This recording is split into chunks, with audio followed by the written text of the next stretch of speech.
Bonjour à tous et bienvenue dans ce mug numéro 221. Nous sommes le vendredi 16 octobre 2020 et on démarre tout de suite.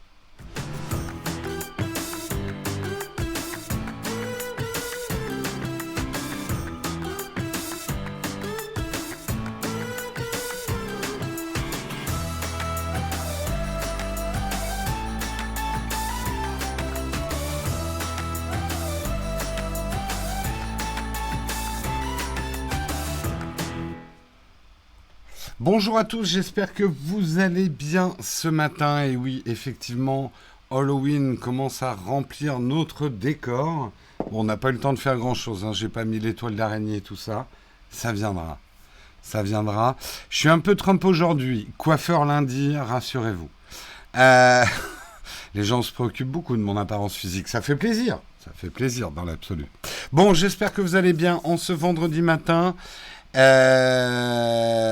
ben moi aussi. Et puis je vous propose qu'on regarde un petit peu de quoi on va parler. J'ai branché mon iPad, oui c'est bon. Aujourd'hui on va parler du couvre-feu, ça vous fait plaisir. Comment télécharger l'attestation de déplacement, de bons vieux souvenirs d'une époque qu'on croyait révolue. On va parler également du Z-Event ou Z-Event. Comment on dit d'ailleurs? Moi je dirais plutôt Z-Event. On dit le Z-Event, ouais. Z-Event. Avec justement plusieurs streamers qui annulent leur venue. Le Z-Event va quand même se tenir, on en parlera justement. On va parler de Huawei aussi, qui voudrait vendre sa marque Honor, la fin d'une époque. On parlera également de Salto. Et oui, on avait presque oublié, mais la plateforme de SVOD a présenté son interface et un entreaperçu de ses programmes et de ses prix. On parlera, si on a le temps, c'est un peu l'article de réserve. On ne peut pas faire dire tout ce qu'on veut à Orwell 1984. Effectivement, à cause du couvre-feu, beaucoup sur Twitter se sont emparés de ce roman en faisant des citations, mais parfois en tordant un peu le bras à la réalité des citations et en faisant un petit peu n'importe quoi. On en parlera justement. Et alors, notre débat aujourd'hui, notre tartine aujourd'hui, bien évidemment, on va parler du chargeur dans l'iPhone. J'ai deux articles là-dessus. D'abord, Samsung qui tacle Apple sur l'absence de chargeur et un article assez intéressant qui dit que cette absence de chargeur, au contraire, va générer beaucoup d'e-waste, donc de pollution électronique. On en parlera justement de cette absence de chargeur. Bonne idée, coût marketing, greenwashing, bref, vous pourrez donner votre avis. Allez, on démarre tout de suite avec le Kawa.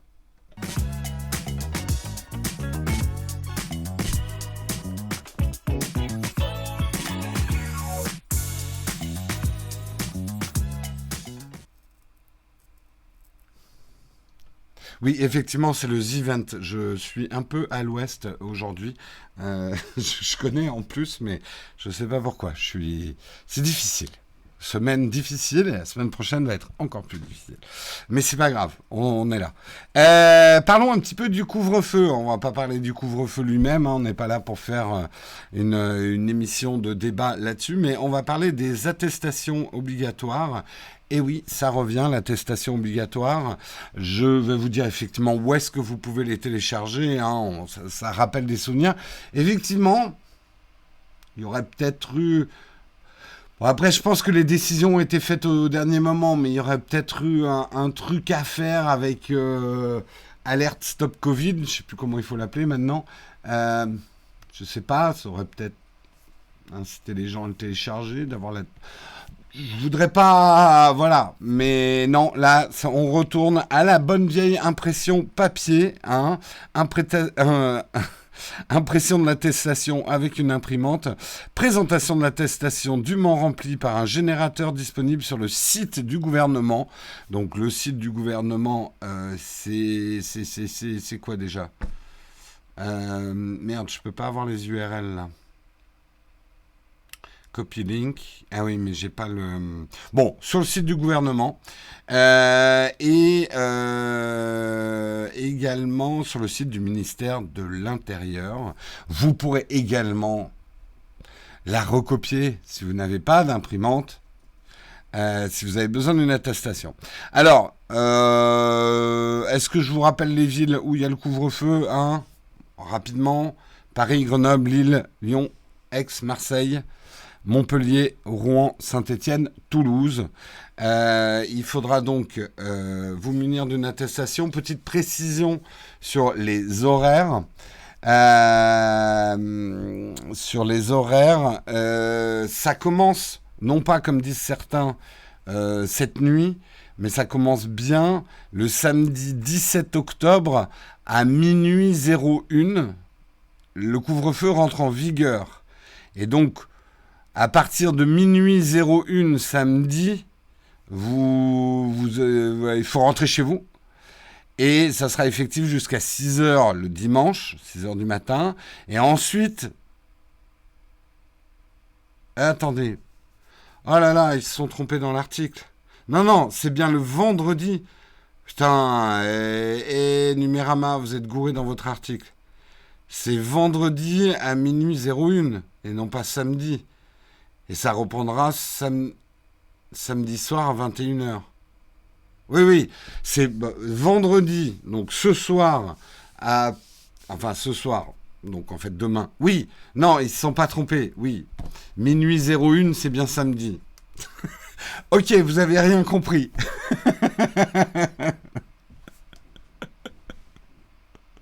Ouais, non, mais en fait, ils ont raison, mais c'est con. Oui, minuit 01, on est déjà samedi. Donc c'est cette nuit. Voilà, c'est cette nuit à minuit 01 que le couvre-feu commence. Donc rentrez chez vous à minuit. Et donc jusqu'à 6 heures du matin. Et après, ça reprendra à 21 heures samedi soir. Ah, dur. Ouais, c'est dur là. C'est bien le couvre-feu. Je vais dormir un peu. Alors, qu'est-ce qu'on aura le droit de faire avec cette attestation? Parce que c'est probablement ce que vous vous demandez. On a la réponse dans tous les médias, mais je le rappelle quand même. Vous pourrez acheter des médicaments dans une pharmacie. Le travail de nuit. Alors, j'ai pas de précision. Qu'est-ce qu'on entend par travail de nuit? Est-ce que tu dois justifier que ton entreprise travaille de nuit, ou si par exemple moi je travaille tard, j'ai le droit. C'est pas très clair là-dessus. Train ou avion qui arrivent et qui partent après 21 heures. Donc vous pourrez aller prendre vos trains et vos avions. Il faudra montrer ton billet en plus de l'attestation. Si vous avez un proche qui est en situation de dépendance avérée, et pour sortir votre animal de compagnie près de chez soi. Je pense qu'il y a un vrai business de location de chiens à lancer, mais je dis ça, je dis rien. Donc, la durée de validité de l'attestation, elle est valable 1 heure. Donc, vous avez 1 heure pour bouger. Jusqu'à quand l'attestation sera obligatoire? Pour l'instant, le gouvernement a acté un couvre-feu de 4 semaines, mais qui peut être prolongé de 2 semaines jusqu'en décembre 2020. Si le couvre-feu est de nouveau prolongé, la période d'utilisation de l'attestation le sera d'autant. Est-ce qu'ils vont nous mettre une attestation sur une appli? Ça serait bien, mais voilà. Donc voilà, c'était juste pour vous informer, petite information citoyenne, d'où vous pouvez trouver l'attestation et comment il faut l'utiliser. Bien évidemment, petit rappel est là, c'est peut-être plus personnel, mais on ne va pas partir dans le débat d'opinion. Faites preuve de bon sens, faites preuve de civisme. Ça fait plaisir à personne, ces histoires. Le grand fautif, pour moi, c'est le Covid la Covid, ou je ne sais plus maintenant. Bref, qui nous pète les couilles. Voilà. J'ai envie de dire, serrons-nous les coudes, mais on va me dire, non, tu vas être trop proche, machin et tout. Mais bon, voilà, bon sens, un peu de solidarité. On n'en a rien à foutre du gouvernement dans l'absolu. Déjà, agissons en tant que peuple et dans la fraternité. Oui, c'est rageant, oui, c'est ralent, et point à la ligne, quoi. Voilà. Les Français, le bon sens, ça fait deux, je suis pas tout à fait d'accord. Mais on a du mal à s'y mettre. On a du mal à s'y mettre. Voilà, c'était juste pour vous informer. Effectivement, on va pas passer parce que je sens que ça va partir en débat. Et c'est pas forcément. On va plutôt débattre des chargeurs dans les iPhones. Hein, c'est plus intéressant. On va parler du event, the event, the event. Ah là là, les anglicismes et les bizarreries. C'est un drame quand même, parce qu'effectivement, ça avait été prévu pendant un certain temps. Je rappelle, pour ceux qui connaissent pas les events, ce que c'est effectivement, ça a été imaginé par Zerator et Dash, c'est leur pseudo, sinon c'est Adrien Nougaret et Alexandre Dachary, qui sont des streamers hein, sur Twitch assez connus, et qui organisent un événement caritatif qui réunit la fine fleur des streamers français. Et le dernier avait été une énorme réussite puisqu'ils avaient réussi à lever plus de 5 millions d'euros, 3,5 millions d'euros pour la Croix-Rouge. Donc gros succès. Pour ceux qui doutent du succès du stream en France, ça montre le pouvoir de mobilisation de cette communauté-là. Là où on a un problème cette année, c'est effectivement, et on l'a vu, la recrudescence des cas, 30 000 cas hier. Certains streamers sont soit effectivement des cas contacts, soit effectivement... Enfin, l'idée de tous se rassembler dans un même endroit est pas une bonne idée en ce moment. Voilà, c'est clair.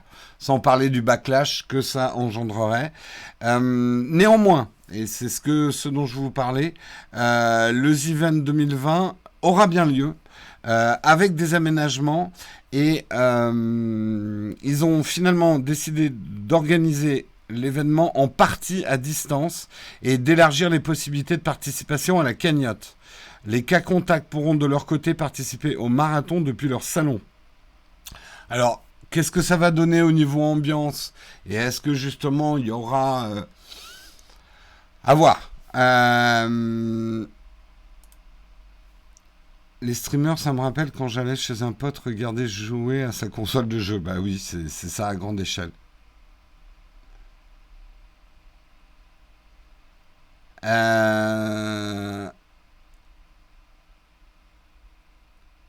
Rappelle, vos contributions à la chaîne sont quant à eux... Non, vos contributions à la chaîne ne sont pas caritatifs. Enfin, à moins que je sois un cas... Bon, enfin bref. Les events gratins des streams... Oh là, d'accord. Voilà, en tout cas, c'est plutôt une bonne nouvelle que ça se maintienne. Moi, j'espère que ça va bien se passer pour eux. C'est vrai que pourquoi ne pas l'avoir fait 100% à distance? C'est peut-être pas facile à mettre en place. Le gros problème d'un event à distance avec les streamers chez eux, c'est assurer la qualité des connexions de tout le monde. C'est pas forcément... c'est pas forcément facile à gérer. Alors Squeezie, est-ce qu'il va y participer? Alors Squeezie a annoncé qu'effectivement il n'irait pas aux events, puisqu'il dit effectivement... d'ailleurs, oui, il attend le résultat d'un test, Squeezie. Et Jérôme, qu'est-ce que vous me dites? Ah, carinatif. Ah ouais, mais si vous faites des jeux de mots comme ça, vous savez, ça va vite, une chatroom. D'accord, c'est des événements carinatifs. Ok, elle est très bonne.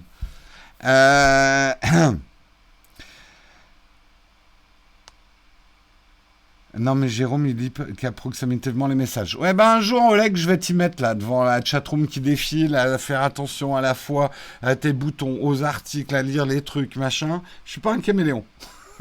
Donc, soyez gentils avec moi, faites pas des jeux de mots subtils. Hein, je veux du bon gros lourd qui tâche. Antoine Daniel ne sera pas présent. Faut voir. Est-ce qu'ils rejoindront avec leur webcam? Je pense que ça leur tient à cœur, cet event. On verra effectivement ce que ça donnera. Un Z-Event avec tous les streamers chez eux, ce ne sera pas un Z-Event. Ce serait juste un stream avec des dons communs. Oui, Écoute, il y a un vieil adage qui dit que je l'ai oublié, mais qu'il faut s'adapter aux situations. Contre mauvaise fortune, bon cœur. Voilà, contre mauvaise fortune, bon cœur. Euh, on vit des situations inédites. On vit des situations historiques aussi, il ne faut pas l'oublier. Il faut s'adapter et là encore faire preuve de solidarité. Et c'est à nous aussi euh, d'arrêter de dire oh, les events c'était moins bien que l'année dernière. Oh là là là là. Oui, ben, on n'est pas dans la même situation que l'année dernière. Plutôt de critiquer, encourageons. C'est une belle entreprise et je leur souhaite beaucoup de succès cette année. Voilà.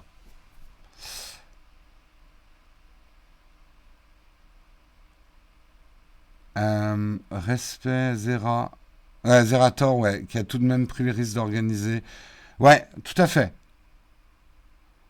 Tout à fait, tout à fait. Oui, non, mais je disais entreprise au sens une entreprise humaine. Pas c'est une entreprise, c'est une asso. On est d'accord. Waouh. Vous êtes chaud ce matin. Vous êtes chaud, vous êtes chaud. Tout est moins bien que l'année dernière. Effectivement, Sinestran. Après, tout est intéressant aussi. Moi, c'est ce que je disais à un membre de ma famille. C'est dur en ce moment, etc. Qui est jeune. Et je disais, on est en train de vivre une période historique. Il faut aussi la regarder avec curiosité. C'est des choses, on le souhaite, qui se reproduiront pas tous les ans.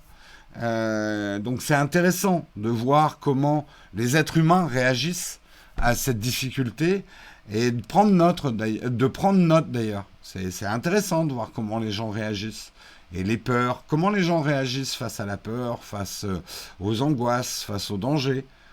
Toujours très intéressant. Et il faut prendre bonne note et s'en souvenir dans l'avenir. Voilà. C'était voilà, ma petite. Restons curieux.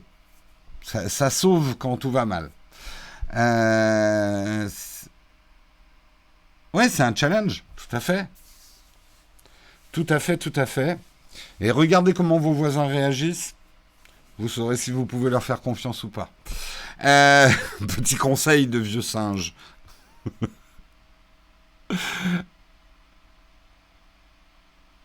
Arrêtons de nous plaindre, on doit juste rester sur nos 10 heures. Ouais, bon, c'est parti sur le couvre-feu, je m'en doutais un peu. Mais c'est pas grave, on continue. On va parler de Huawei. Eux aussi, hein, ils sont un peu dans la sauce, dans la bonne grosse sauce américaine barbecue. Et ils seraient peut-être en train de chercher à vendre leur marque Honor, ou en tout cas une partie de la marque Honor. Rappelons-le, hein, beaucoup d'acteurs chinois dans le marché des smartphones disposent de sous-marques. Par exemple, Xiaomi, ils ont Redmi, Poco. Voilà, c'est des sous-marques de marques. Voilà, ça leur permet d'avoir de mieux couvrir avec du marketing l'ensemble du marché. Honor, c'était un peu la marque jeune de Huawei, jeune et européanisée. Beaucoup croyaient qu'au Nord, c'était pas chinois. Je vous le jure. En tout cas, au début. Euh, Huawei, c'est plus difficile à dire que c'est pas chinois. Vous voyez, c'est un peu une ruse.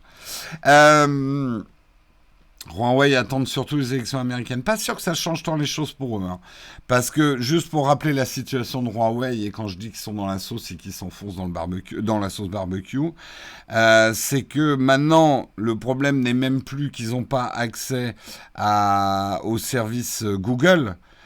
C'est que maintenant, on est en train de leur couper les puces sous le pied, si je puis dire, puisque de plus en plus d'interdictions, et là on apprend même que Sony n'aurait plus le droit de leur vendre des appareils photo, donc ils vivent sur un stock de processeurs.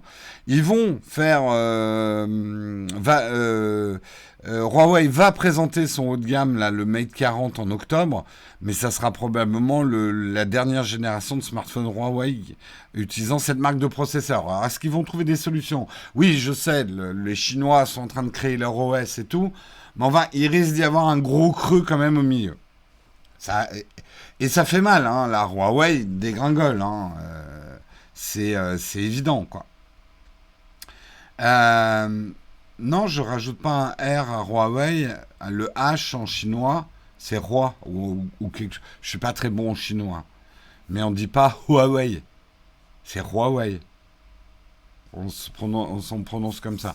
On m'a suffisamment reproché de dire oh, j'y arrive plus. Huawei, qu'il fallait mettre un R devant, donc maintenant vous n'allez pas me reprocher l'inverse. Hein. Euh, Ouais, non, mais c'est évident. Ils vont pas arriver avec leur OS comme ça dans 3 mois. Hein. Là, il y a du fantasme chez certains qui vont dire ouais, les Chinois, ils vont écraser Google. Ils ont un OS, il est tout prêt. Tous les développeurs sont derrière. Alors oui, le marché chinois est un marché assez grand pour pouvoir construire quelque chose comme un OS rien que pour le marché chinois. On le sait, ils ont des Play Store, mais rien que leur Play Store, ils ont du mal quand même avec l'Europe. Euh,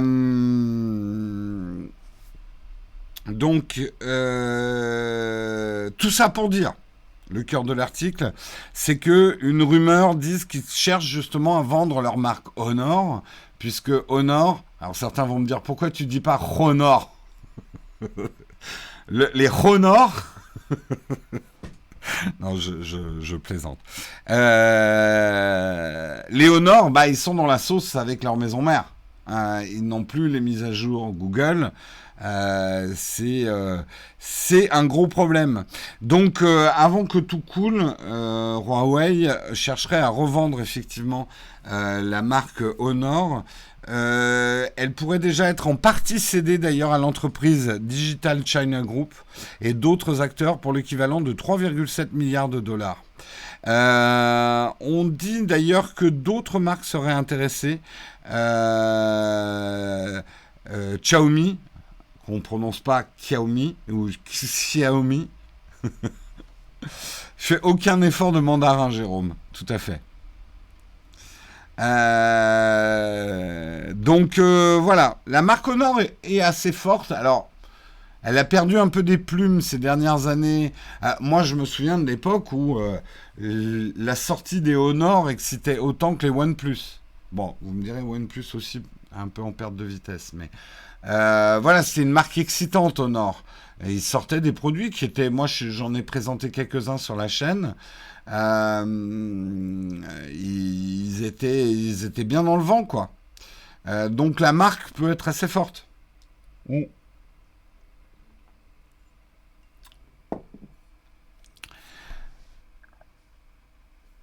Xiaomi, oui. On dit Xiaomi. Pour s'en sortir, il faudrait que l'OS soit auditable et avec un suivi de sécurité au top. Bah oui, oui. Tout ça pour dire que le fameux OS chinois, les Chinois qui ont plus besoin de Google, ça arrivera. C'est pas en 2021. Bon, alors on est parti en cours de mandarin dans la chatroom, donc je vous propose de passer à l'article suivant. On va parler de Salto. Salto, vous vous souvenez, c'est le grand projet de SVOD à la française. Eh ben, on croyait que, enfin, on n'en entendait plus parler. Ils ont fait une présentation, donc ça arrive bien. Une présentation sur un service profondément français, qui sent bon le camembert. Une offre d'appoint. Donc, offre d'appoint, ça veut dire, ouais, ça va pas remplacer Netflix, mais tu peux peut-être le prendre en plus de Netflix. C'est un petit peu ça, hein, une offre d'appoint. Netflix ou autre. Hein. Je ne fais pas de publicité, je ne suis pas payé pour. Et ce qui a vocation pour toucher un public hexagonal pour un streaming plus divers et plus populaire. J'avoue que le plus populaire fait peur. Vous comprendrez peut-être à raison. Les offres seront de 7 euros par mois pour un écran, 10 euros par mois pour 2 écrans et 13 euros par mois pour 4 écrans. Je vous affiche les magnifiques icônes. C'est un peu bizarre l'illustrateur choisi. Je sais pas, ça donne pas un côté très... Voilà. Mais bon, les goûts et les couleurs. Hein. Les goûts et les couleurs. Pourquoi un zombie pour ce... Bon, oui, ok. Non mais oui, non mais voilà. Qui es-tu pour juger? Hein, j'ai envie de dire.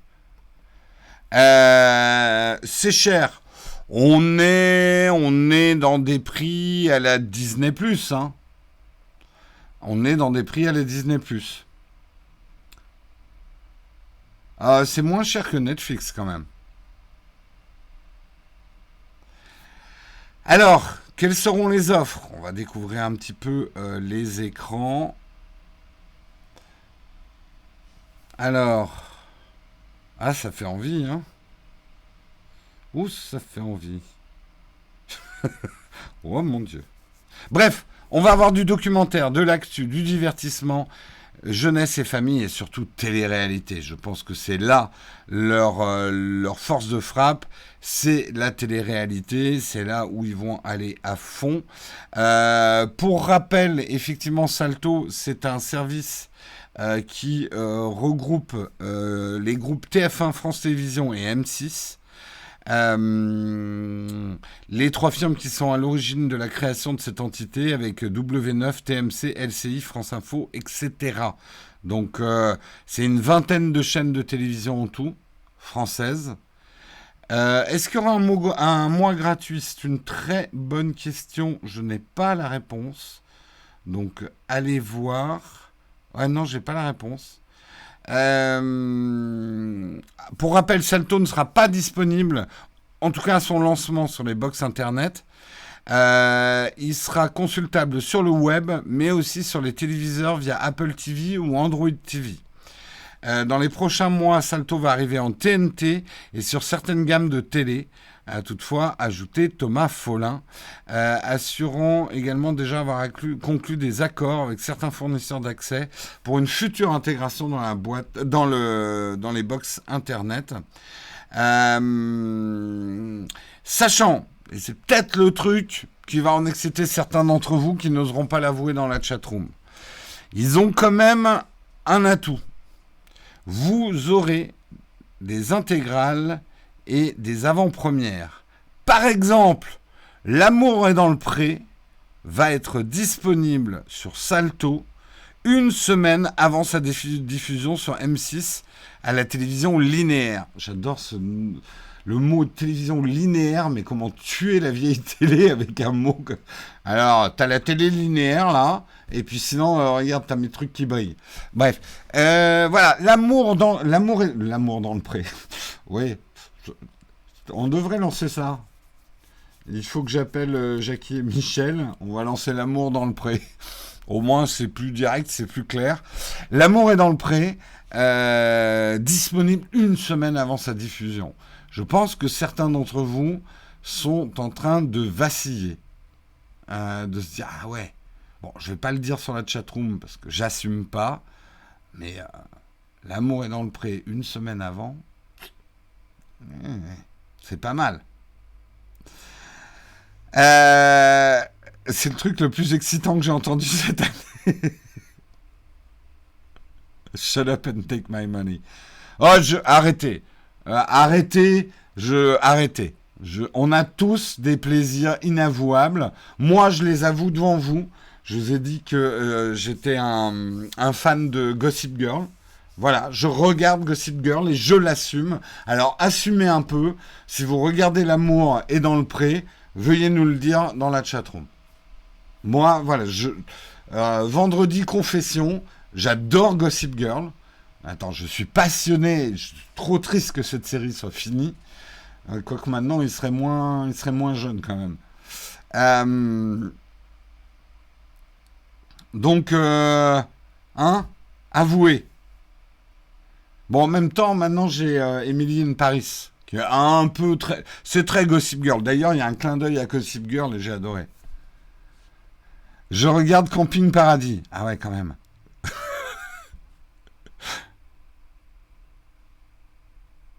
Naotech est dans le pré. Ma femme regarde, moi je subis.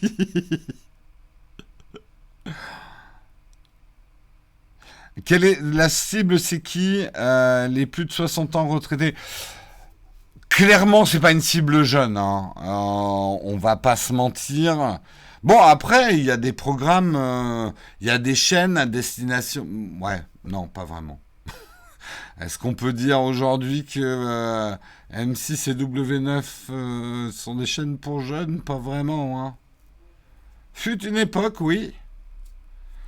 On n'avait vraiment rien à cette époque-là. Il y aura quand même jeunesse et famille.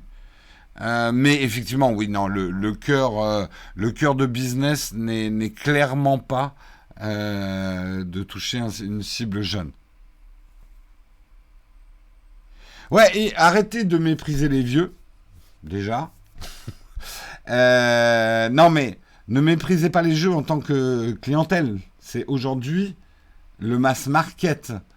Faites un produit pour vieux, vous deviendrez riche. La France vieillit. Et vous, quand vous serez vieux, vous allez être encore plus mass market. Alors on aura des Zerator, des chaînes, avec des jeunes qui diront oh putain, ils nous font chier avec leur streaming à l'ancienne, là, putain, c'est vieux, là. C'est les millennials, c'est les... Et les... C'est quoi la génération maintenant? C'est les Z, c'est ça? Je sais plus. Bref. Franchement, on a l'air de quoi avec Salto?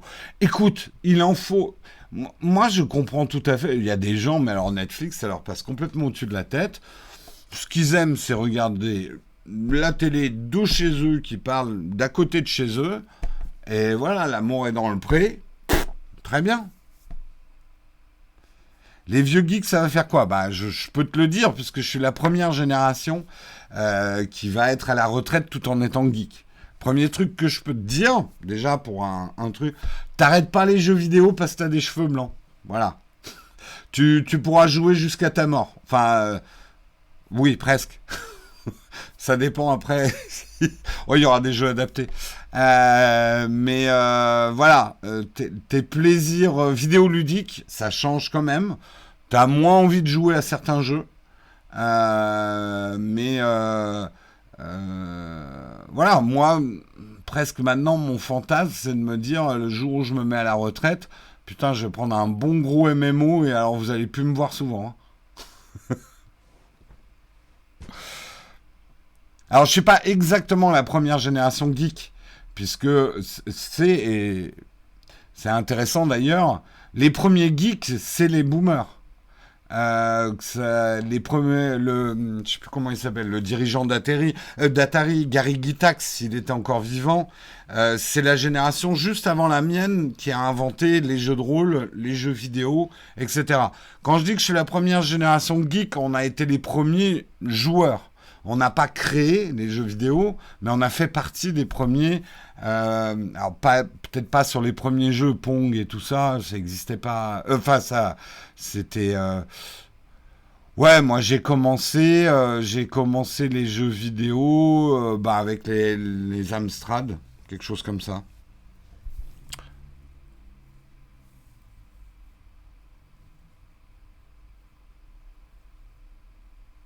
Ah oui, oui, moi, si Alors j'espère que World of Warcraft, ça aura changé, mais j'ai décidé d'arrêter effectivement les MMO parce que ça me prenait trop de temps par rapport à toutes mes autres activités. Mais je me disais, putain, si un jour je suis à la retraite, je veux pas faire du jardinage, hein, moi, hein.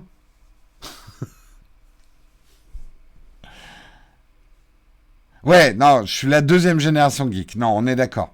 Je suis la deuxième génération geek. Ouais, en 2050, World of Warcraft sera toujours là, ouais. Ouais, rêve pas, Jérôme, sur ta retraite. C'est clair que c'est mal parti. YouTuber, c'est pas un bon moyen d'assurer sa retraite, hein. Bon, par contre, c'est un bon moyen de même pas être à la retraite parce que tu fais un nervous breakdown avant. Bref, on est parti complètement dans les graviers. Sauce gravier ce matin, mais c'est vendredi, tout est permis. Il est quelle heure? Ouais, je vais le faire, mais alors hyper rapidement, juste pour remonter les bretelles à deux trois personnes sur Twitter. Les critiques du couvre-feu, certains se sont permis de citer George Orwell et notamment son roman 1984. C'est bien beau de faire des citations, mais quand on fait des citations fausses ou des citations tronquées, eh ben c'est une tromperie intellectuelle et culturelle, et ça peut être grave.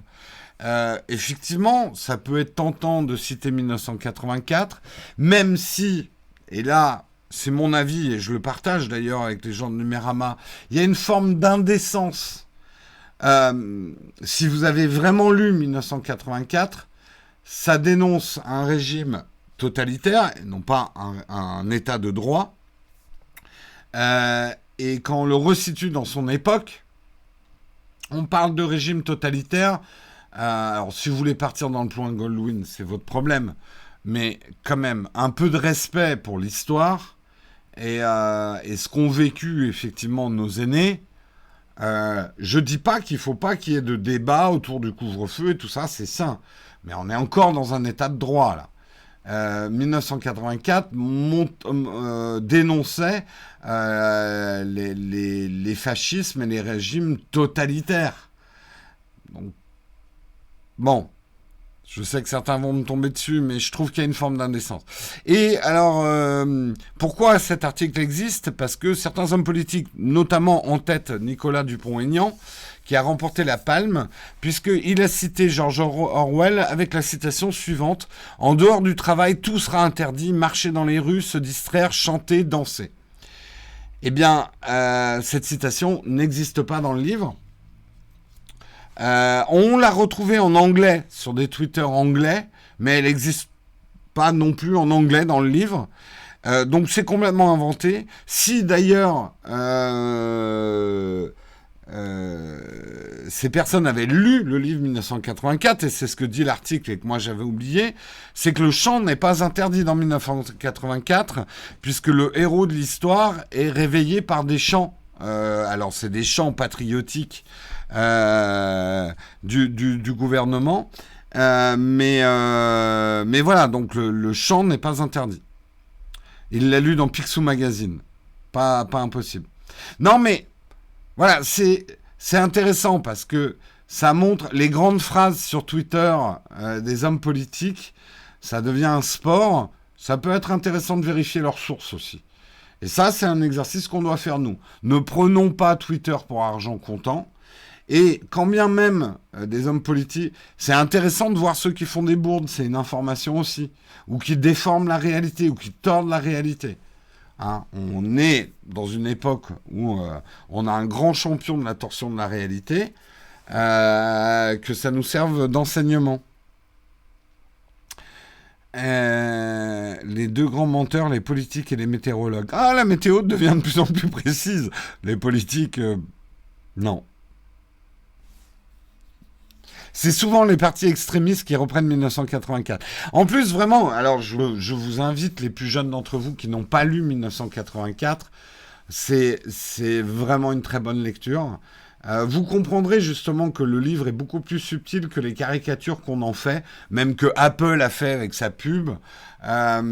C'est une dystopie hyper intéressante qui fait réfléchir à tout un tas de choses. Je vous conseille aussi de lire Aldous Huxley. J'arrive jamais à prononcer. C'est Aldous. Enfin, le meilleur des mondes. Je vous invite aussi, pour être un peu franco-français, en tout cas francophone, à lire Barjavel, Ravage de Barjavel, ou même la Nuit des temps de Barjavel. Barjavel, c'est vraiment chouette. C'est moi, en tout cas, c'est des lectures qui ont imprégné mon adolescence. Fahrenheit aussi, 451. Meilleur des mondes. Une rose au paradis, ouais, de Barjavel.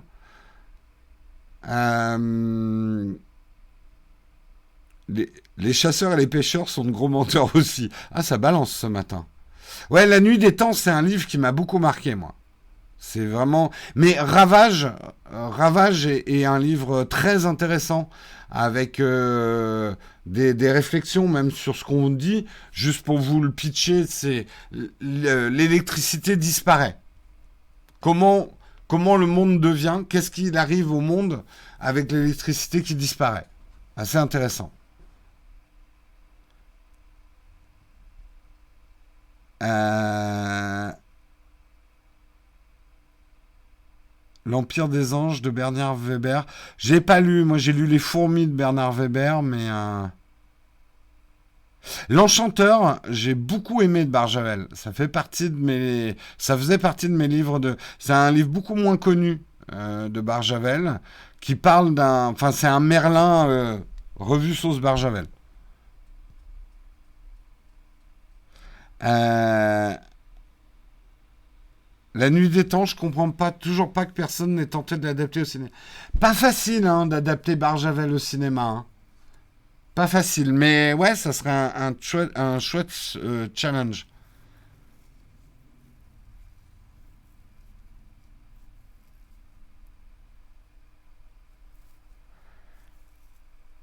Martine et la fin du monde, j'aime beaucoup. Ça donne envie de le lire. Ouais, je crois, il y a eu aucune adaptation de Barjavel. C'est vrai que c'est dommage. Bah, le truc, c'est qu'il n'est pas connu par les anglo-saxons du tout, hein. Le bouquin avec l'électricité qui disparaît, ça s'appelle Ravage.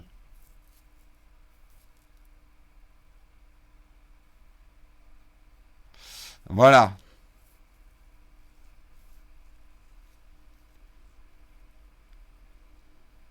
Voilà, voilà.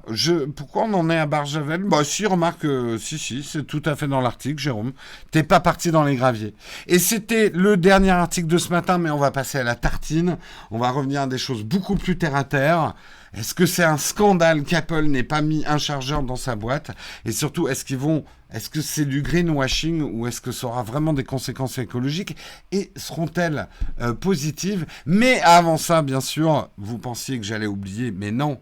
C'est vendredi, c'est un jour spécial. C'est le jour du tirage au sort. C'est le jour où nous avons un gagnant pour son mois de Shadow PC. Et aujourd'hui, roulement de tambour. Félicitations à Yanis, maçon Yanis, qui nous dit: je veux gagner un Shadow PC avec le mug Nowtech pour pouvoir tester le dev Talend ETL sur un PC qui déboîte. Alors là, aidez-moi les développeurs, je sais pas ce que c'est. Mais écoute, ça a l'air bien. Et Yanis, voilà, je sais pas ce que c'est, mais ça a l'air bien et j'espère que le Shadow PC te permettra de le faire. Et non, le tutoriel, tu ne gagneras jamais le mois Shadow PC, tu n'as pas Twitter. Effectivement, il faut jouer sur Twitter et il faut composer un message avec les deux hashtags, comme l'a fait Yanis. S'il n'y a pas les deux hashtags, vous ne remontez pas dans ma liste de tirage au sort. ETL, c'est Extract, Transform and Load. D'accord. C'est un out d'intégration de données. D'accord. Je n'ai pas compris. Non, c'est pas Yanis, notre Yanis à nous. Euh,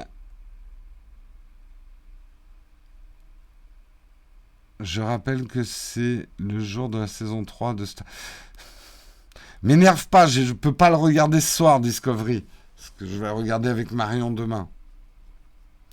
Euh, c'est de la data science. Ok, cool. Cool, cool, cool. Non, non, il n'y a pas de rattrapage, vous jouez sur Twitter. Alors, si vous n'êtes même pas capable de vous créer un faux compte Twitter juste pour jouer au jeu, vous ne méritez pas de gagner le Shadow PC. Voilà, c'est comme ça. Au lieu de râler toutes les semaines et dire: ah, je peux pas jouer, j'ai pas Twitter. Attends, un compte Twitter, ça se crée comme ça. Euh, c'est une mécanique vieux comme l'informatique, les ETL. D'accord. Ok. Ça remplace les batchs en COBOL. D'accord, je comprends tout à fait alors là. Ah bah oui, les fameux batchs en COBOL. Ouais, ouais, ouais. Mhm. Oui, oui, ils sont sympas hein, d'ailleurs. Ils viennent prendre l'apéro samedi. Créer un faux compte, Jérôme pousse à l'usage de faux. Chérie, je vous ai rien dit. Sur ce, on va passer donc à la tartine. On va parler des chargeurs dans les boîtes Apple.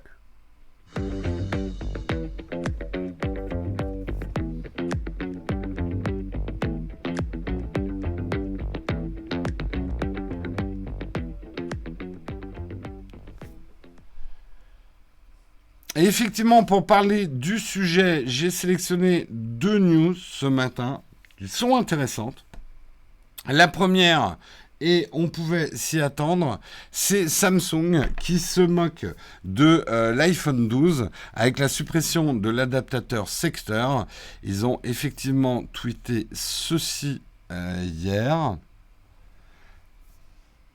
Ils ont tweeté Your Galaxy does give you what you're looking for the most basic, a charger, to the best camera, battery, performance, memory, and even screen. Donc voilà, en gros, vous avez tout sur un Galaxy en passant du chargeur le plus basique jusqu'à la meilleure des caméras, etc. Voilà.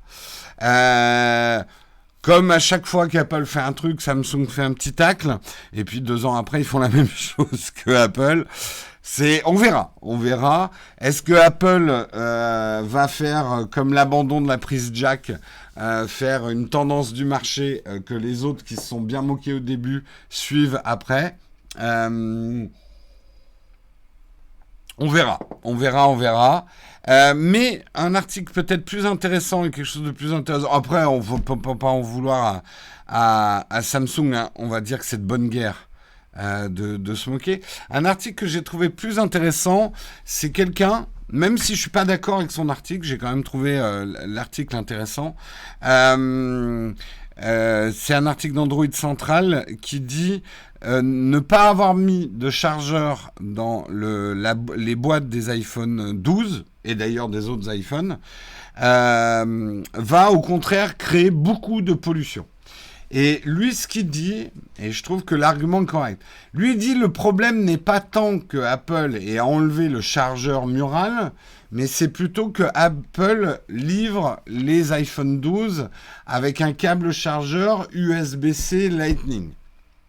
En disant, du coup, nos anciens chargeurs d'iPhone, et c'est vrai que je crois que c'est les iPads où il y a de l'USB-C, les iPads Pro, mais sinon, les autres chargeurs que livrait Apple, c'était une prise USB-A.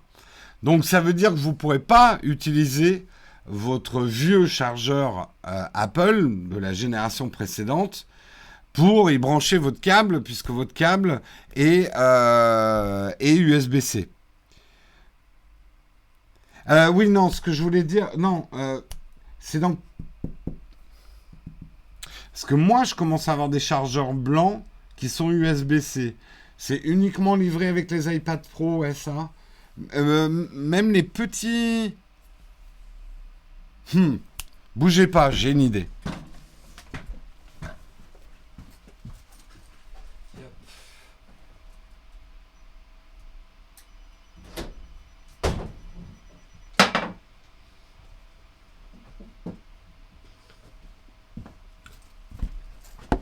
Hop.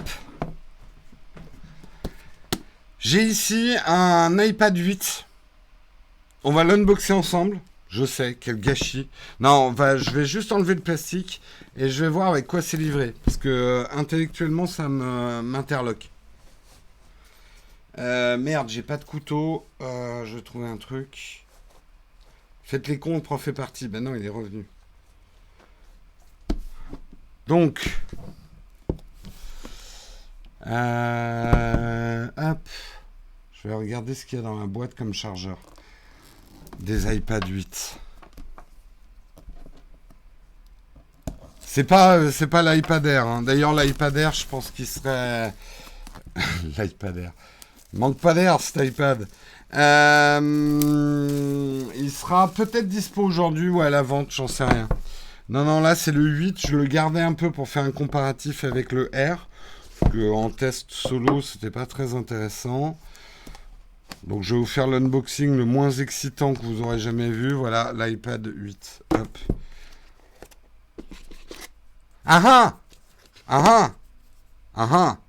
C'est bien... Putain, focus ta mère. Focus ta mère. Ça ferait un bon t-shirt. Bon, vous le voyez pas parce que c'est flou. Mais c'est bien de l'USB-C. Donc, c'est de l'USB-C Lightning. Intéressant. Donc, mais néanmoins, son argument reste vrai que la plupart des iPhones ont été livrés avec des chargeurs USB-A Lightning. Et donc, ça veut dire, et lui c'est pour ça qu'il dit ça va créer plus de pollution que ça va en enlever, parce qu'il dit en fait Apple a reporté le problème sur les fabricants de chargeurs muraux chinois pour l'essentiel, c'est-à-dire que les gens vont se ruer non pas sur les chargeurs Apple USB-C, mais ils vont acheter des chargeurs tiers sur Amazon le moins cher possible, quitte à faire griller leur iPhone. Et ces fabricants de chargeurs, on le sait, hein, les chargeurs de mauvaise qualité, on va dire que c'est encore pire qu'Apple pour les conditions de travail et la pollution. Donc moi, mon conseil, c'est que vous achetiez un MacBook Pro pour charger votre... Ça me paraît une solution tout à fait très bien. Hein.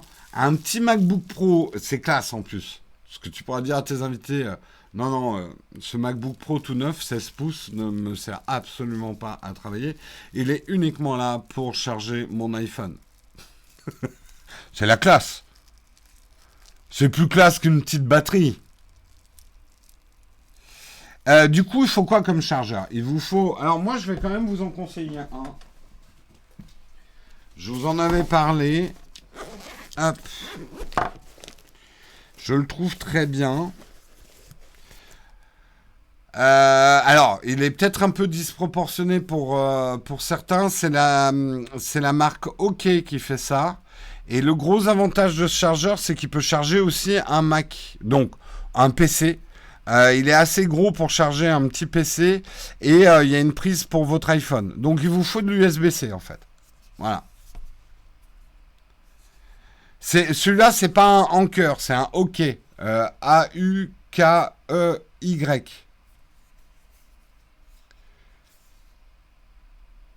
C'est un OK, ouais. Anker is better. La bouche en cœur. J'en sais rien. Alors franchement, c'est marque. On me demande, est-ce que Anker c'est meilleur que OK? J'ai envie de dire, ça vient de la même usine, Coco. Donc,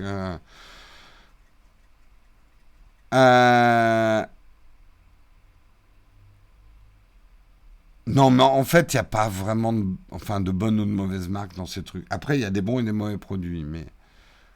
Enfin, moi, c'est mon avis. Après, voilà, moi, je vous conseille quand même, surtout qu'ils ont bien baissé le prix de leurs chargeurs. Hein. On peut blâmer Apple et blâmons-les, mais les chargeurs sont pas si chers que ça. Hein. Alors, Belkin, ça c'est autre chose. C'est pour le MagSafe. Là, on n'est pas du tout en train de parler du MagSafe.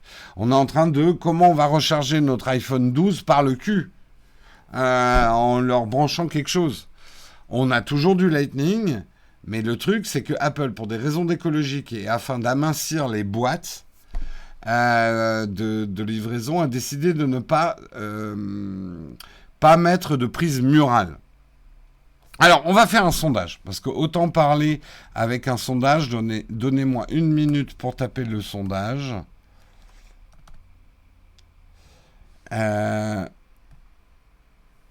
Alors, comment je vais formuler ça? Enlever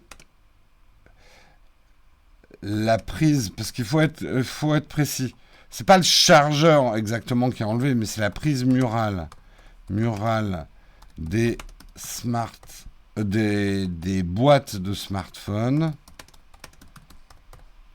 Bonne idée.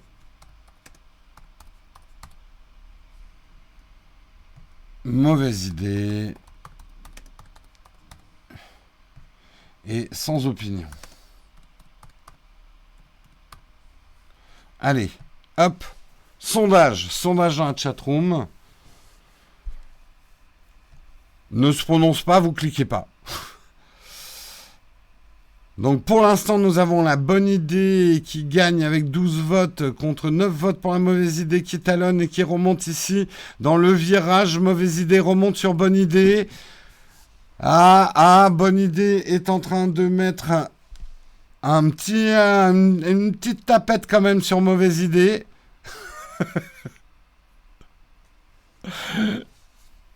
Le sans opinion est carrément derrière, hein. Les gens ont une opinion prononcée sur le sujet. Je vais vous faire 3 minutes de commentaires sur le sondage.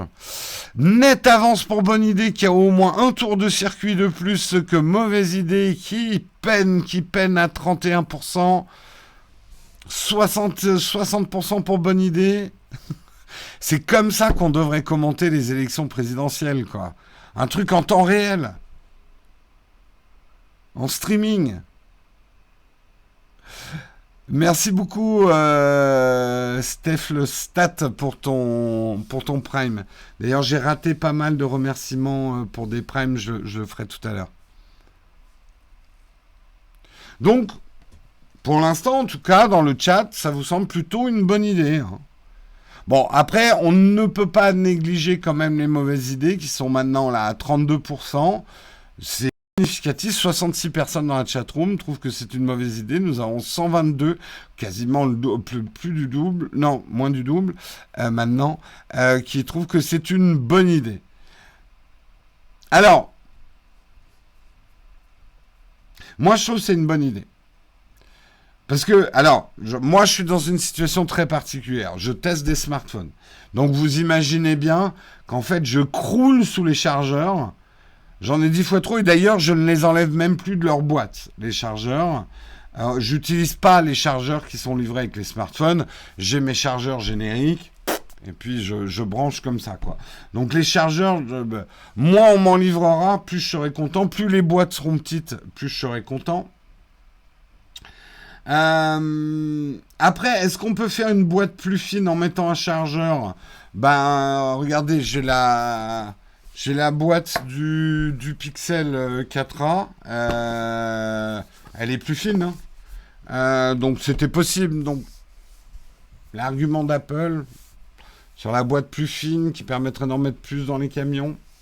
Après, je pense qu'ils ont raison parce que même si je comprends que pour certaines personnes, c'était quand même utile d'avoir la prise murale dans la boîte, je pense que pour la plupart des personnes, c'était superflu. Le problème, c'est que le prix ne baisse pas en conséquence. Pas tout à fait vrai. D'abord parce que le prix n'a pas augmenté. En plus... alors en fait, ça dépend des modèles de l'iPhone 12. Mais enfin, il n'y a pas une augmentation drastique du prix. Les chargeurs ont diminué de prix. Et après, la question qu'il faut se poser, c'est est-ce que vous en avez besoin? C'est peut-être... tiens, on va faire un deuxième son. On va attendre que le premier soit fini. Mais non, mais sans même faire de sondage. Est-ce que vous avez vraiment besoin d'un chargeur? Est-ce que vous n'avez pas déjà ça?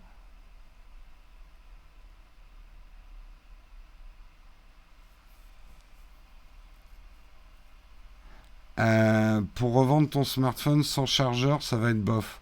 Bah, là, c'est le... D'ailleurs, c'est pas le premier smartphone à être livré sans chargeur, hein. Je crois que ça a été fait avant.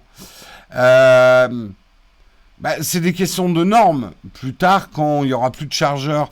Moi, je pense que l'ensemble de l'industrie va suivre là-dessus. Et du coup, tu revendras très bien. Moi, j'ai revendu des iPhones sans chargeur parce que je l'avais paumé ou ce genre de truc. La plupart des gens m'ont dit, c'est pas grave, j'en ai un chez moi, hein. Parce que, je peux vous le dire, hein, toutes les boîtes de smartphones que j'ai ici, bah... Il y a des chargeurs dedans qui servent à rien, quoi.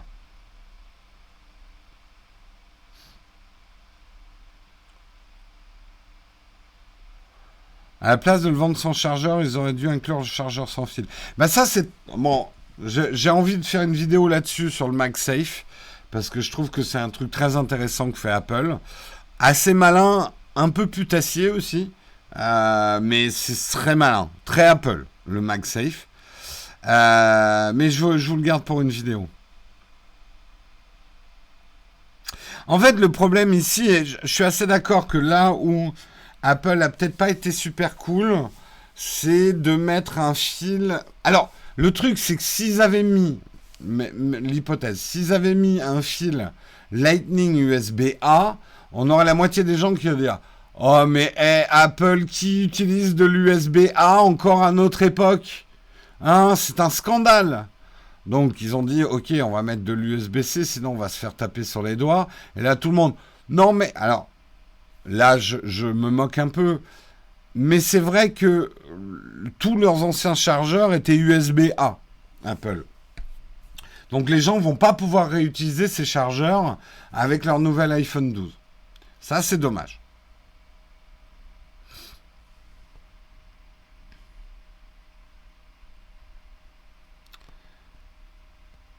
Par contre, je n'achète pas un 12 Pro Max qui coûte une blinde pour acheter un chargeur Alibaba. Non, et d'ailleurs, là c'est vraiment un conseil, n'achetez pas un chargeur qui n'est pas MFI, Made for iPhone. C'est une licence. Apple jette quand même un coup d'œil sur la qualité de construction du truc pour pas que ça crame un iPhone derrière. D'ailleurs, avant de vous présenter, est-ce que celui-là, est-ce qu'il est MIFI, est-ce qu'il est MFI? Parce que sinon, je retire ce que je vous ai dit. Attendez, je vais juste voir rapidement sur Amazon s'il est MFI. Ok, chargeur.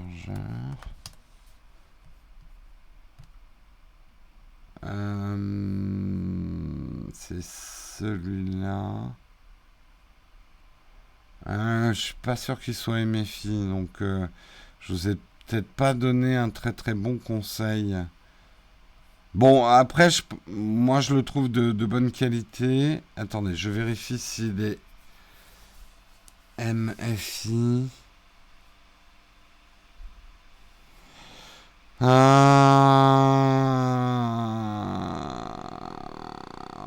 je suis pas persuadé qu'il le soit. Donc oubliez mon conseil. Bon, ça veut pas dire qu'il est forcément mauvais, mais ouais, je conseille pas effectivement. C'est mieux les trucs qui sont garantis MFI, moi je trouve. Certains sont pas d'accord avec moi sur ce sujet-là, parce qu'ils disent que ça veut pas dire grand-chose, mais quand même, quand même. C'est que pour les câbles, ouais. Je sais pas effectivement s'il y a des chargeurs MFI, c'est ce que j'étais en train de me dire. C'est le câble. Bon, alors, oubliez ce que je suis en train de dire. Vous pouvez prendre ce chargeur, mais mettez-y un câble MFI. Ou mieux, mettez-y le câble qui est livré avec votre iPhone. Ouais, il n'y a pas de chargeur MFI. Effectivement, je me suis gouré. Alors pour l'écologie, combien de CO2 vont être utilisés de tous les iPhone 12 qui vont retourner chez Apple parce que les gens vont griller le téléphone avec des chargeurs de merde? Le problème, il est plus, Nicolas, que les gens, en achetant des chargeurs de merde pas chers, font tourner des usines qui sont ultra polluantes.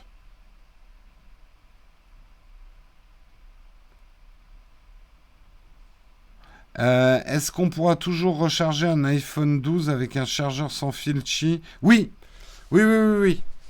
Justement, je suis en train de... En fait, le MagSafe est compatible avec le Qi 7,5 watts. Donc tu pourras charger ton iPhone 12 avec ton vieux chargeur Qi. Simplement, il va charger en 7,5 watts. Par contre, ils ne sont pas compatibles avec le Qi 15 watts. Ils ont développé leur propre 15 watts.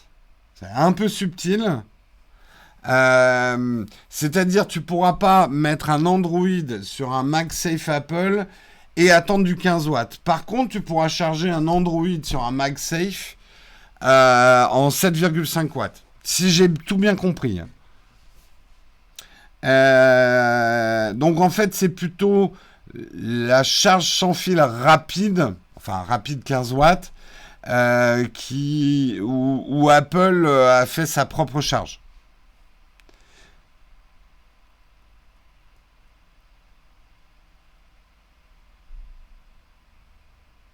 Après, je connais pas les subtilités de la norme MFI.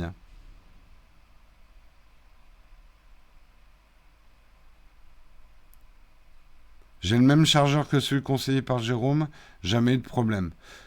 Oui, moi j'ai jamais eu de problème avec. Enfin, ça fait 4 mois que je l'utilise. Il a un énorme avantage, c'est pour ça que je vous l'avais présenté dans une vidéo, en tout cas pour moi, c'est qu'il marche avec mon MacBook Pro. Et je parle même pas d'un petit MacBook Pro, hein, j'ai un MacBook Pro 15 pouces. Je pense pas qu'il le charge aussi vite que le gros, mais ça m'évite d'amener le gros bloc blanc, quoi. Et avec ça, ce qu'il y a de bien, c'est qu'ils ont vraiment mis une prise pour les smartphones, une prise pour l'ordi, pour pas que tu balances trop de sauce aussi dans ton smartphone. La charge rapide à long terme abîme plus rapidement la capacité de la batterie. C'est plus compliqué que ça. Euh, Là aussi, il y a des bonnes vidéos en anglais qui existent sur comment fonctionnent exactement les batteries et la charge rapide. En fait, ça dépend comment est conçue la batterie, quelles sont les normes. Il y a des batteries modernes qui savent, et elles t'affichent 100%, mais elles sont jamais à 100%. C'est pas forcément dangereux, ça l'use pas. De toute façon, charger une batterie, ça l'use. La charger plus vite, si elle n'est pas prévue pour être chargée plus vite, ça va l'user plus vite. Ça dépend aussi si les batteries sont en deux parties ou en une partie. En fait, il y a plein de paramètres. C'est pas le chi qui fait chauffer et abîme la batterie. Non, au contraire, la recharge sans fil, le problème de la recharge sans fil, c'est plutôt la déperdition électrique. Et c'est en partie ce que Apple veut résoudre avec le magnétisme et le parfait alignement. Et ils l'ont bien compris avec l'Apple Watch, ils l'ont bien compris en se plantant avec l'AirPower. Je suis en train de vous faire ma vidéo, putain. C'est exactement la vidéo que je voulais faire, là, que je suis en train de vous faire.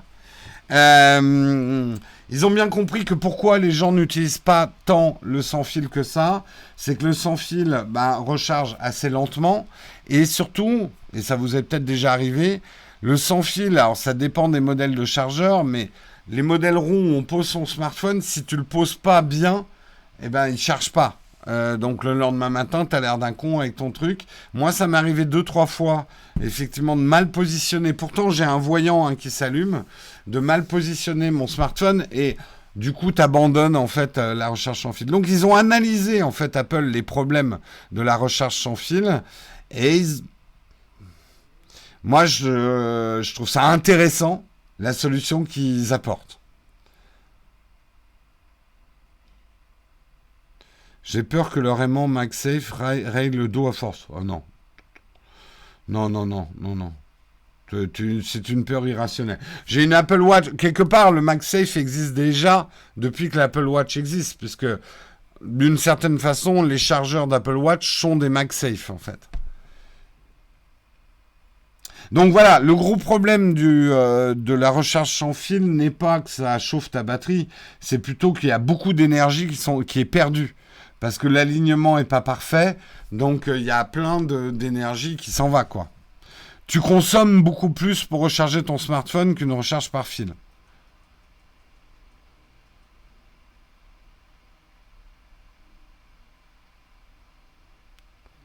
Merci Samuel d'avoir mis... Samuel vous a mis le lien vers le chargeur dont je vous parlais. MagSafe pour MacBook, j'aimerais bien qu'il le ramène. Parce que ça, c'était un coup de génie. Et juste... Alors, c'est très intéressant. Le MacBook est repassé à l'USB-C. Et le passage à l'USB-C a fait perdre le génie du MagSafe. Et les gens se sont beaucoup plaints. C'était l'inverse de maintenant. C'est intéressant. Tout ça est très intéressant. Et ça ne me surprendrait pas qu'Apple, alors il va falloir qu'ils trouvent le moyen de balancer plus que 15 watts à travers le MagSafe, mais un système MagSafe pour les MacBooks, ouais.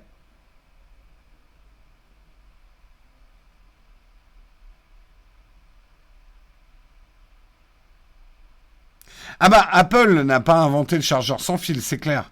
Mais Apple, là, est en train de faire avec le MagSafe ce qu'ils font de mieux. C'est prendre quelque chose qui a déjà été inventé il y a 15 ans, mais que les gens n'ont pas adopté en masse, et dire, est-ce qu'en changeant deux, trois trucs, et puis on le rebrande et on essaye d'en faire un truc un peu plus malin en pensant à l'utilisateur, est-ce qu'on pourrait pas en faire quelque chose de sympa? C'est un truc qui réussit assez bien. Et c'est vrai que quelque part, la recharge sans fil a un problème fondamental, c'est son alignement.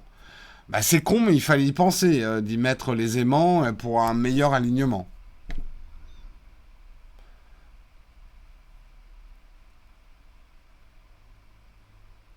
Bah, le MagSafe, oui, c'est un bon moyen de dire... Non, c'est même pas que ça nique la Commission européenne, mais c'est détourner le problème. Ça, c'est très Apple. C'est de dire, qu'est-ce que vous nous pétez les couilles finalement avec, vous voulez de l'USB-C, mais recharger son smartphone avec un fil, ça se fait plus, mon bon monsieur. Il y a MagSafe maintenant. Ouais, c'est très Apple, hein. C'est c'est voir un cran plus loin. Et c'est énervant. Ils ont fait pareil avec les écouteurs. Quand ils ont sorti les AirPods Pro et qu'ils ont enlevé la prise jack, mais certains en pleurent encore. Mais là, j'ai sur mon bureau, j'ai 16 boîtes d'écouteurs sans fil. Ils ont presque créé... C'est pas eux qui ont inventé les écouteurs sans fil. Il y en avait bien avant, mais les gens les achetaient pas trop, quoi. C'était des ventes sporadiques. Ils ont inondé le marché avec leurs AirPods et tout le monde suit derrière. Ça, qu'on aime ou qu'on n'aime pas Apple, ne soyez pas aveugles. C'est un truc qu'Apple sait très bien faire. Alors, est-ce que c'est machiavélique? C'est un autre débat, mais ils sont quand même trop forts.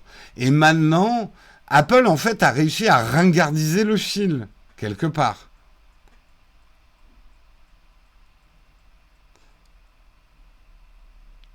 Les aimants peuvent-ils perturber le champ électrique? Non, justement, ils ont beaucoup travaillé là-dessus, hein. Et ça, c'est une technologie qui maîtrise, parce que des MagSafe, il y en avait sur les Mac pendant des décennies. Donc non, un aimant ne va pas perturber en fait le champ électrique.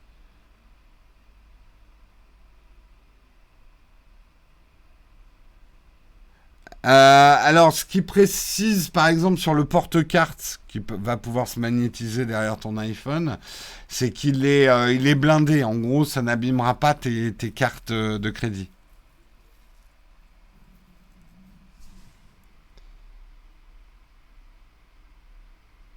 L'USB-C sur les ordi, tout le monde commence à bien suivre. Bah oui, oui, oui. C'est pas la première fois que Apple prend une technologie qui existe depuis super longtemps. Et c'est pour ça qu'on dit qu'ils sont pas innovants. Tout dépend ce que tu appelles une innovation, en fait. C'est souvent ce que je réponds quand on me dit Apple est pas innovant. C'est quoi une innovation? Là où pour moi Apple est innovant, c'est qu'ils prennent des technologies qui existent, mais ils réfléchissent pas à la technologie pour elle-même, ils réfléchissent à l'expérience utilisateur. Qu'est-ce qui va faire que les gens vont utiliser cette technologie? Est-elle du sens pour l'utilisateur? Et si elle n'en a pas, comment améliorer le sens de cette technologie? Apple, quelque part, avec le MagSafe, veut améliorer la recharge sans fil parce qu'il la trouve perfectible.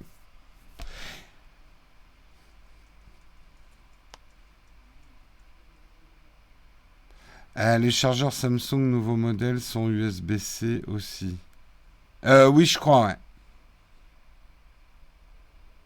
Bon, bref. Putain, il est déjà... Ouais, mais c'est vendredi. On se fait un petit camp de fac, mais pas trop long. Vous avez des questions, j'ai peut-être des réponses. Je vous parle un petit peu du programme du week-end, parce qu'il y a des trucs cool sur Twitch. Enfin, notre Twitch. Mais il y a des trucs cool aussi sur d'autres Twitch. Je me prends les pieds dans le pinceau, donc il est temps que je lance le camp de fac.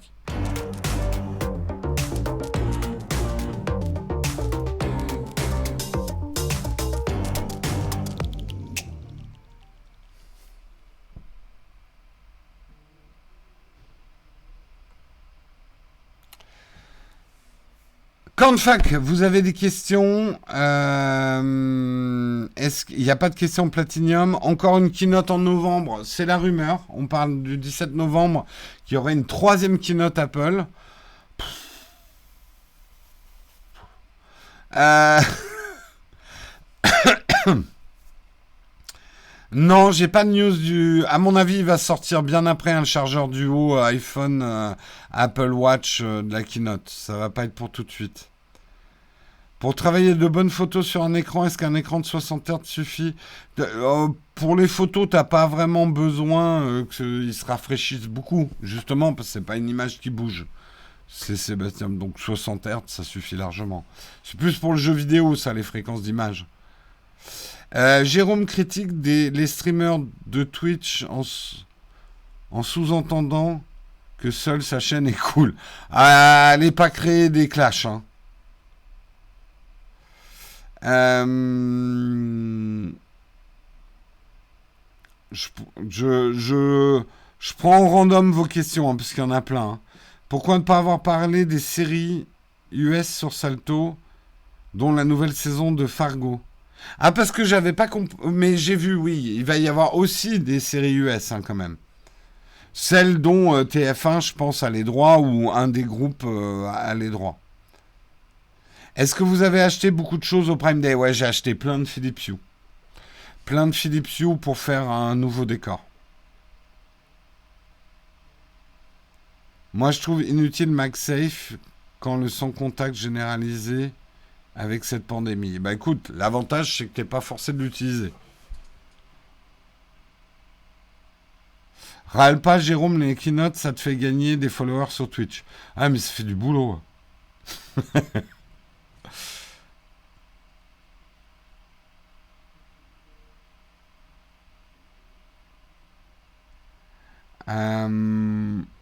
Du coup, tu vas remonter ton setup chez toi vu que le télétravail devient plus ou moins obligatoire. Écoute, en tout cas, je suis en train de monter un setup gaming streaming chez moi, mais qui va être aussi un bureau de travail. Parce qu'en fait, la partie administrative, pour des raisons de stockage ici à l'atelier, je dois déménager tout ce qui est administratif, paperasse, imprimante, scanner pour la compta. Je bascule aussi chez moi. Ça me donnera la souplesse de effectivement de pouvoir éventuellement présenter le mug ici ou le présenter chez moi selon les situations. Tu vois, par exemple, aujourd'hui, je suis tout seul à l'atelier parce que Karina va justement télétravailler. On va effectivement beaucoup plus télétravailler, nous, sauf pour les tournages. Donc, je veux m'offrir cette souplesse-là. L'iPhone 12, tu le reçois aujourd'hui? Bah non, il faut que je le commande comme vous tous. Je sais, certains youtubeurs le reçoivent, mais je n'ai pas ces privilèges-là, moi. J'ai soit pas les bons contacts, soit je suis pas une chaîne assez grosse. Tu me poses pas la bonne question, Cosmogonia. C'est la question de l'objectif que tu devrais me poser avant du boîtier. L'objectif, c'est un Olympus F1.2, donc un objectif micro 4 tiers équivalent 32 mm sur un boîtier GH5S pour les lives. Enfin.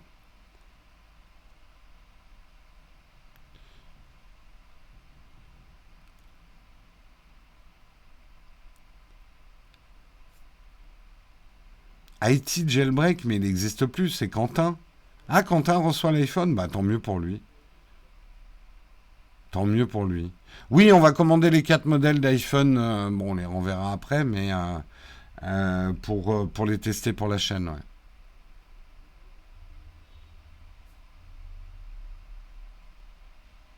Une vidéo sur la préparation des lives. Bah déjà, en décrivant, je pense que je vais même faire plusieurs vidéos sur mon setup live. Je pense que la première, je vous parlerai des produits Elgato qu'on utilise pour les lives, parce que c'est quand même des super produits. Et en plus, ils m'en ont filé, donc je vais en parler, je vais parler d'eux.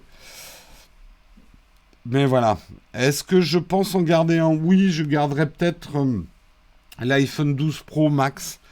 Ça me fait chier de devoir prendre le grand pour avoir la meilleure stabilisation vidéo. Mais comme pour moi, c'est un outil de travail, je le disais l'autre jour dans un autre live. Par exemple, si vous avez vu la vidéo de l'Apple Watch, il y a certains plans qui sont faits avec mon iPhone. Et comme je veux la meilleure qualité vidéo possible, bah ouais, je vais devoir. Je pense garder effectivement l'iPhone 12 Pro Max. Ah oui, The iCollection, oui, mais The iCollection, il a un contact chez Apple.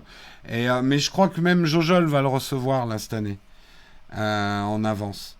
Bah oui, oui, et tant mieux pour lui, tant mieux pour lui. Mais c'est pour l'instant, c'était le seul YouTuber français, et même au niveau Europe, ils sont pas beaucoup à avoir comme ça les iPhones en avance, hein. C'est déjà... Même les journalistes les ont pas en avance, hein, donc tant mieux pour lui, hein. Non, il n'a pas un partenariat. Apple ne fait pas de partenariat. Il faut vous enlever ça de la tête. Non, non, simplement, il a un bon contact chez Apple qui lui permet, il s'est bien démerdé et ça lui permet d'avoir l'iPhone en exclusivité. Et à mon avis, là, mais je crois qu'il y en a d'autres qui vont l'avoir cette année. Je me demande si Monsieur Greux va pas l'avoir avant. Je sais que voilà, Apple commence à être à inviter un peu plus des influenceurs tech.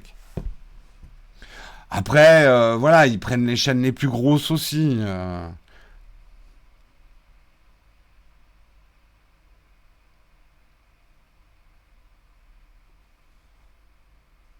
Ça te fait surtout chier que Albert est le plus gros. Non, parce qu'il a toujours eu le max et je me fous de la gueule de son parapente là, dans la poche, enfin de sa planche à saucisson. Mais là, je vais pas pouvoir me foutre de sa gueule, c'est surtout ça qui m'énerve. Une astuce pour enlever les moisissures d'un objectif. Il y a des vidéos sur les techniques. Moi, j'ai jamais eu de problème de moisissure dans les objectifs, mais je sais que c'est un problème qui arrive souvent avec la condensation. Je crois qu'il y a des tutos sur comment s'en débarrasser.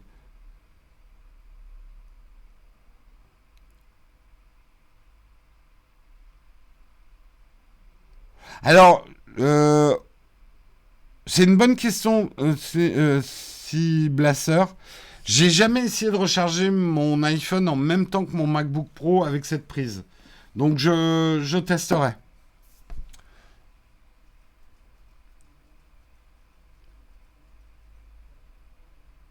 Apple Watch 4 ou SE? Si t'as un bon prix sur la 4, elle est bien, l'Apple Watch 4 aussi. Après, la SE est très bien aussi, ça dépend un peu ce que tu veux, quoi, dans les fonctions notamment de santé. Ouais, j'ai toujours mon Apple Watch au poignet, oui. Non, non, je ne mens pas dans mes vidéos. J'ai changé j'ai changé le bracelet, j'ai mis mon ancien bracelet parce que j'aimais pas trop le bracelet One Band là.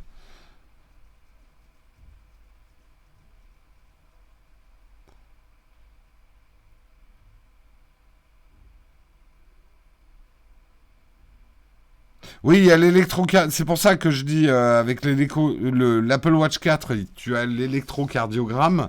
Donc si ça t'est d'une utilité, il vaut mieux que tu prennes l'Apple Watch 4. Ton Mac Mini, t'en passes pas. C'est très bien un Mac Mini.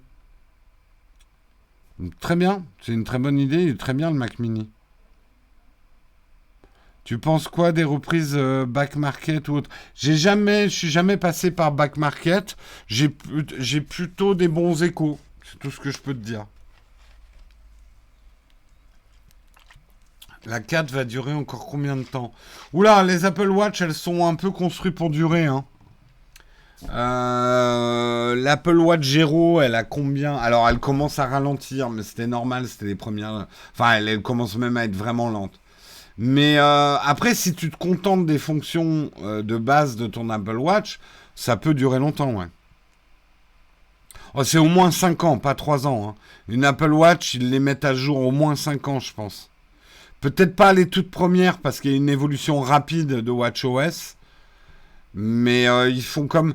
C'est comme les iPhones, hein, ils sont mis à jour au moins 5 ans, hein.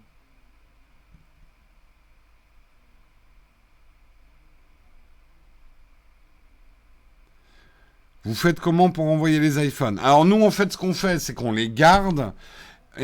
Parce qu'en fait, il faut comprendre que nous, on en a besoin l'année d'après, souvent pour faire des tests comparatifs. Et je les revends avec 2 ans de retard.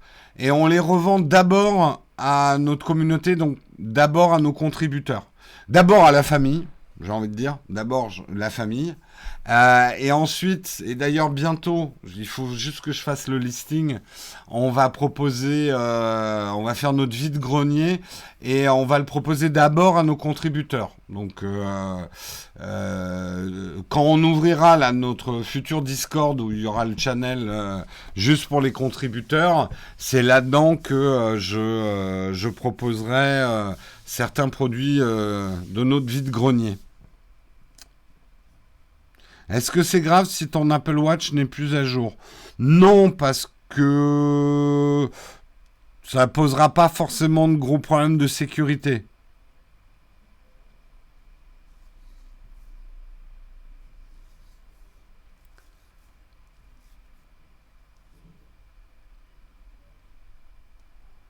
Ah non, les sacs Peak Design par contre sont pas en vente.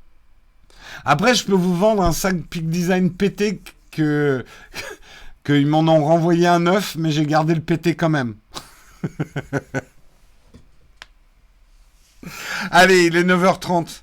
J'abuse des bonnes choses. J'abuse des bonnes choses. Euh,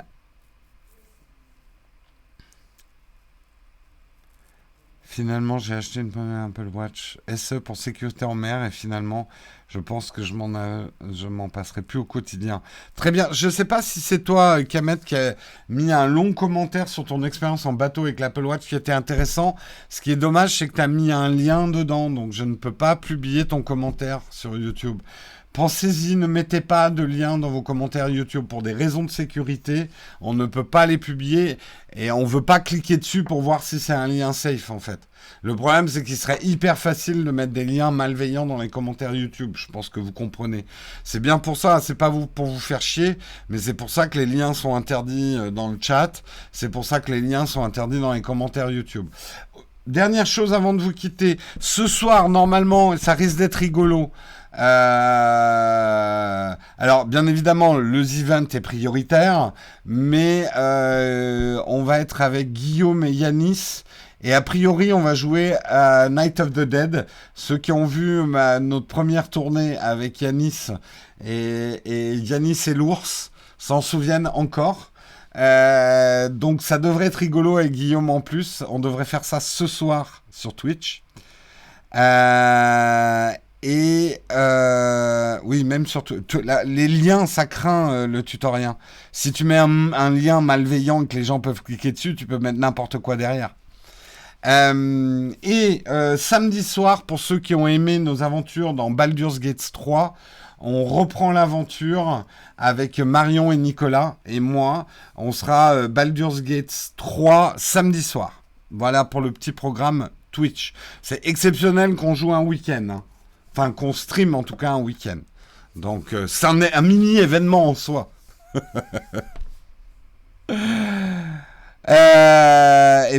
Greetings, Mr. Vasquez.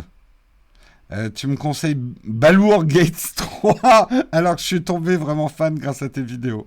Ouais, Baldur's Gate 3. Alors attention, hein, c'est pas la version définitive, ne l'achetez pas maintenant. C'est un early access. On en reparle samedi soir. J'ai trop tardé. Je vous fais d'énormes bisous. Je vous souhaite un excellent week-end et je vous retrouve lundi matin pour un mug à 8h comme d'habitude. Très bon week-end à tous. Profitez-en bien. Reposez-vous bien. Profitez du couvre-feu pour adopter une nouvelle hygiène du sommeil, par exemple. Allez, tout le monde au lit à 9h30. Je vous fais des bisous. Bon week-end à tous. Ciao.